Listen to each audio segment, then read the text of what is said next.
라디오 텐텐 기도입니다. 오늘 날마다 죽기로 큐티 본문은 마가복음 4장 26절에서 34절 말씀입니다. 마가복음 4장 26절에서 34절 말씀. 첫 번째, 스스로 자라는 씨 비유. 마가복음 4장을 비유장이라고 부릅니다. 네 개의 비유가 기록되어 있습니다. 씨 뿌리는 비유, 등불의 비유, 스스로 자라는 씨 비유, 겨자씨 비유, 이렇게 네 가지입니다. 오늘 본문은 세 번째와 네 번째, 스스로 자라는 씨 비유, 겨자씨 비유, 이게 오늘 본문에 포함됩니다만, 시간 관계상, 텐텐기도의 시간 관계상 세 번째, 스스로 자라는 씨 비유에 대해서 묵상하도록 하겠습니다. 하나님의 나라는 사람이 씨를 땅에 뿌리면서 시작됩니다. 26절 말씀, 또 이르시되 하나님의 나라는 사람이 씨를 땅에 뿌림과 같으니. 이 나라는 설교자가 말씀에 씨를 뿌리는 데서 시작됩니다. 하나님의 나라는 설교를 통해 시작된다는 의미입니다. 세상 나라는 선거를 통해 시작되거나 전쟁을 통해 시작됩니다. 그러나 인류가 바라는 가장 복된 나라인 하나님의 나라는 말씀에서 시작됩니다. 내가 설교를 듣는 동안에 말씀을 통해 내 영혼 속에 하나님의 나라가 세워져 갑니다. 내 인생 전체의 시간 속에서 설교 시간은 극히 짧은 시간입니다. 그러나 이 시간은 내 인생의 현재와 미래, 아니 영원한 내세까지 결정하는 순간입니다. 1년 365일 중에 농부가 씨를 뿌릴 수 있는 그 시간과 기간은 사실 그렇게 길지 않습니다. 이때를 놓치면 그의 농사를 망치게 됩니다. 짧은 설교 시간을 소홀히 여기면 자기 영혼의 농사 망치게 된다는 사실을 기억해야 합니다. 텅 빈 들판에 나가 농부가 씨를 뿌렸습니다. 그 씨가 땅 위에 떨어졌습니다. 땅 속에 묻히게 되었습니다. 그 다음에는 싹이 나옵니다. 이렇게 가만히 두어도 싹이 스스로 나오는 이유는 무엇일까요? 씨앗 속에 생명이 들어있기 때문입니다. 바로 이 생명이 그 해답입니다. 씨앗이 싹을 내는 이유는 바로 그 속에 생명이 있기 때문입니다. 따라서 식물 성장의 원리는 생명의 원리라고 할 수 있습니다. 하나님의 나라는 그 속에 하나님이 계시기 때문에 싹이 나오는 것입니다. 하나님은 생명이십니다. 하나님의 말씀도 생명입니다. 그 말씀 속에 생명이 있습니다. 그래서 기독교는 말씀의 종교입니다. 먼저 설교자가 이런 확신을 가져야 합니다. 선포되는 말씀에 하나님의 생명이 담겨 있음을 믿어야 합니다. 그리고 그렇게 선포되어지는 말씀을 회중은 또 생명의 말씀으로 받는 것입니다.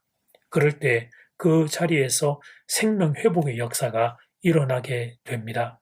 설교는 강의가 아닙니다. 단지 지식을 전달하는 자리가 아닙니다. 하나님의 생명을 전달하는 자리입니다. 그렇게 믿고 설교하는 설교자와 그렇게 믿고 말씀을 듣는 회중이 만날 때 그곳에 생명 회복의 역사가 일어나는 것입니다. 바라기는 우리 교회가 그렇게 되기를 간절히 소원합니다. 두 번째, 하나님이 기르시기 때문입니다. 씨가 성장하는 첫 번째 원리는 그 속에 생명이 있기 때문이라고 말씀드렸습니다. 그 다음 두 번째 원리는 하나님이 기르시기 때문입니다. 하나님 주권의 원리입니다. 사람이 자고 깨고 하는 동안에도 씨는 자라게 됩니다. 사람은 씨의 성장 과정을 일일이 지키고 살필 수가 없습니다. 아니, 살핀다 하더라도 성장에 도움이 되지를 않습니다. 성급하게 굴어서도 안 됩니다. 어느 농부가 이삭이 쉽게 나오지 않는다고 벼 줄기를 잡아 뽑았다고 합니다. 그 다음날 가보니 모두 말라 죽어 있었습니다. 씨의 성장 과정은 사람의 손에 달려 있지 않습니다. 그것은 하나님의 손에 달려 있습니다. 하나님이 햇빛과 단비를 주십니다. 하나님이 주야로 돌보시고 키워주십니다. 그러므로 농부는 모든 것을 하나님께 맡겨야 합니다. 하나님이 주권으로 다스리시고 통치하십니다. 이 하나님의 주권 사상이 하나님 나라의 성장 원리입니다. 하나님 나라는 인간이 세우는 나라가 아닙니다.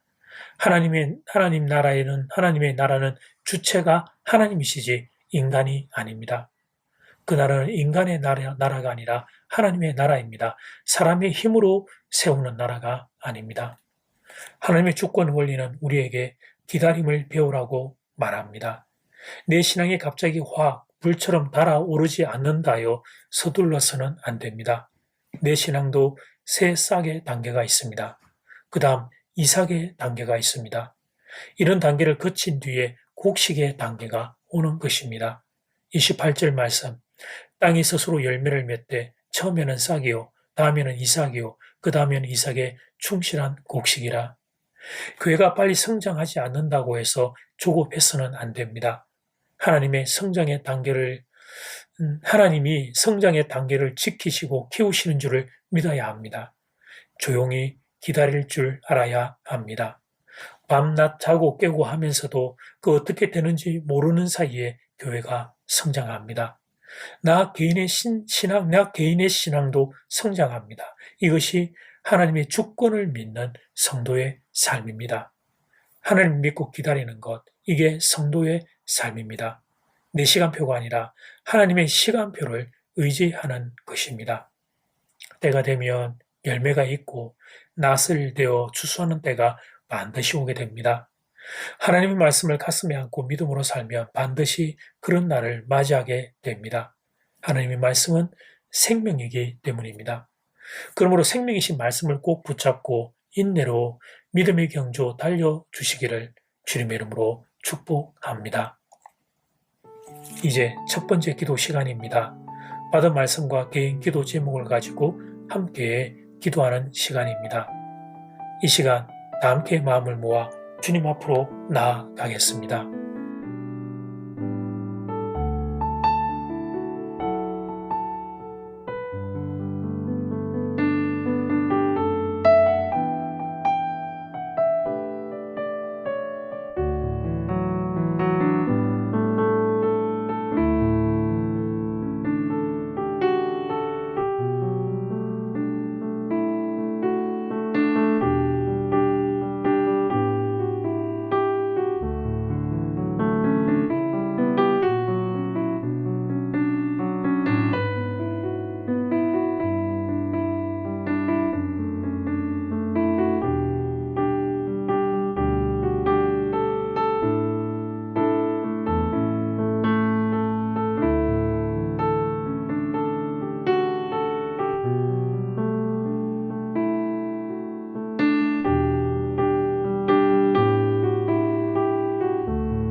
이제 두 번째 기도 시간입니다.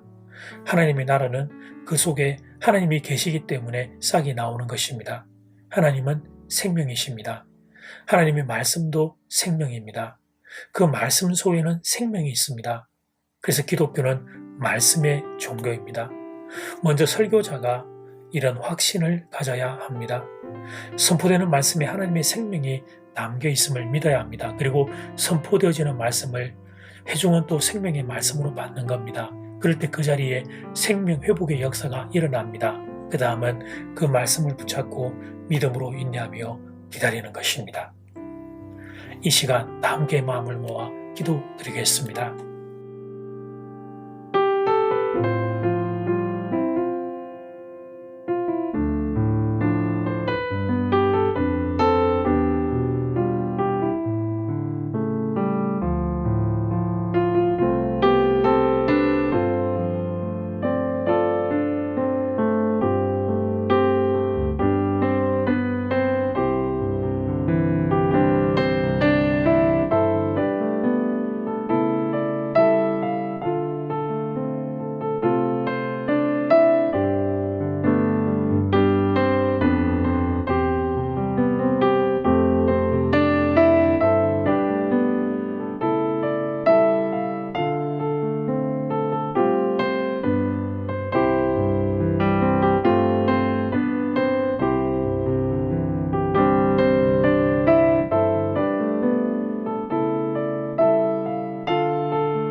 하나님 말씀이 생명임을 배웠습니다.